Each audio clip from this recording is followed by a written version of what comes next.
Bismillahirrahmanirrahim. Short stories of Imam Hassan Ali Shah. Before arrival of Imam Hassan Ali Shah in Bombay, the Sunni mullahs of Kukan performed the marriage, funeral rites, etc. of the Ismailis. When the Imam arrived in Bombay, he had also to face the periodical troubles from certain dissident members of his community.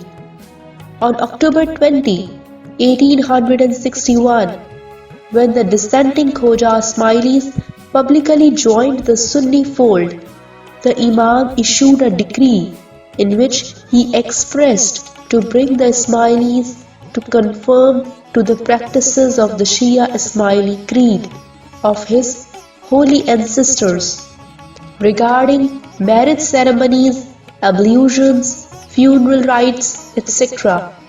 The Imam's decree ended thus: "He who may be willing to obey my orders shall write his name in this book, that I may know him, except handful persons in Bombay and Kathiawar." An almost unanimous acceptance was received from the Ismailis. There, however, was a handful isolated pockets of resistance. In the meantime, Mukhi Allah Rakhya Sumar and Kamriya Khagi Padamsi of the Bombay Darkhana Jamaat Khana called a meeting on August 6, 1862, in which the dissident members were also invited, but none of them attended. Hence, a notice of 21 days was served to them, effective from August 23, 1862, but of no avail. At length, they all had been expelled from the Ismaili community, in which a certain Dharamsi Punja, a purse-proud man, was also included. But the ladies of his household had religious zeal and strictly adhered to the Ismaili faith. Dharamsi Punja was an origin of Bhadresar, Kutch. In 1820, he came in Bombay with his father and started business of the glass bangles till 1841. Then he ventured into the field of corns and spices. Soon after the death of his father in 1841, he wound up his business and became a cotton dealer. He also opened his branch in China in 1843 and became a leading merchant. In 1863, the British invested him the title of J.P.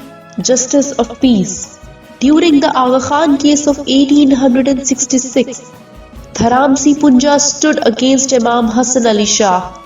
Sakina, the mother of Dharamsi Punja, remained loyal to the Imam and continued to attend the Jamaat Khana.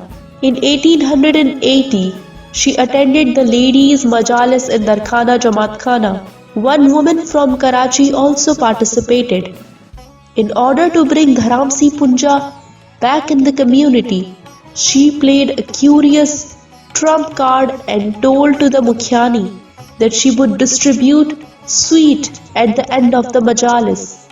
She distributed sweet to the ladies except Sakina, who felt it wrong, and few ladies complained to the Mukhyani that Sakina had not been given sweet.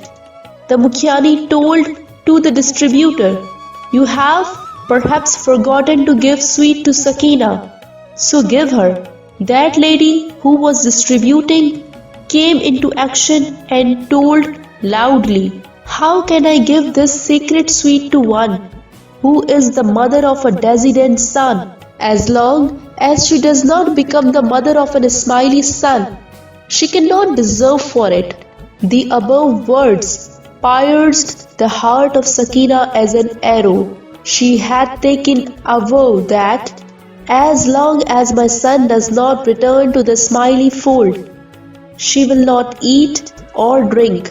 She went to her bungalow, and many Ismaili women went to her residence and insisted to take food, but she refused.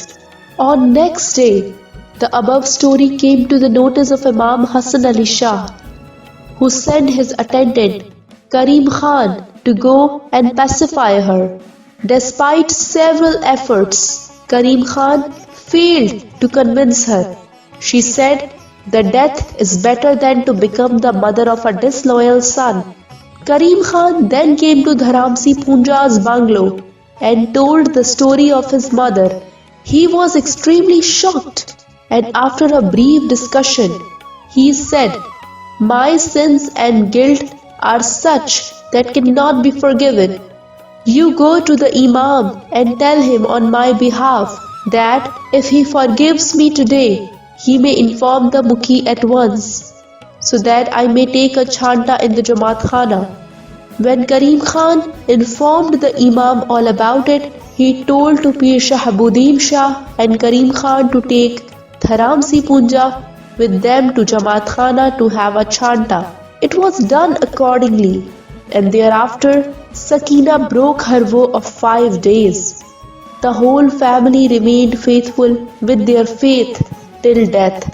The Imam also assigned front-ranking services to Dharamsi Punja, who rendered with dedication till his death in 1888.